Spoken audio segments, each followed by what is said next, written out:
ating Batangas Premium Commissary the Second. Yes, yes. Sige, sige, ma'am. Let's go, let's go. Let's go. Oh, ang lamig dito sa loob. Good morning po. Good morning. So, ito, Sir Nico, ito yung pork longganisa and then ito yung beef longganisa. Tapos, paano yung pag-process niya? Tinitimbang din siya bawat isang per Yes, gram? ma'am. Ayun. Si Ate Rochelle.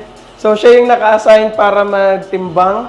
Okay. Ayan. Ang bango niya, no, naaamoy ko yung aroma ng garlic. Yes, ma'am. Alam mo na, di ba ang pinakasekreto sa masarap na longganisa is bawang, Yes, di ba? So guys, ito na yung ating finished product. Nandito na lahat ng variants. Nandito yung tocino alae.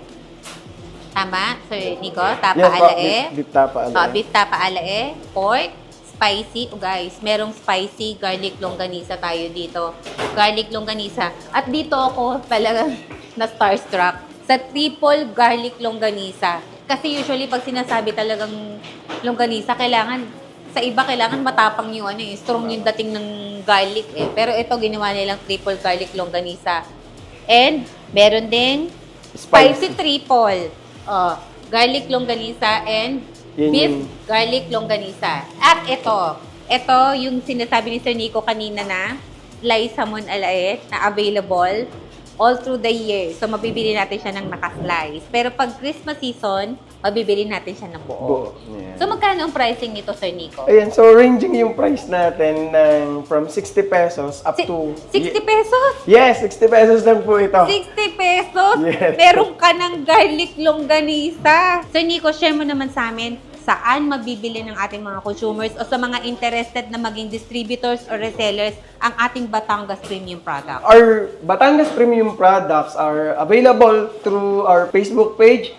So, as in Batangas Premium sa Facebook page natin. And we have a website, www.batangas-premium.com. So, and I invite everyone to taste the best longganisa and other products, meat products from Batangas Premium. So ano pang iniintay nyo? Subukan ang Batangas Premium at alae. Makukuha nyo lahat ng masarap na hinahangad-hangad ninyo.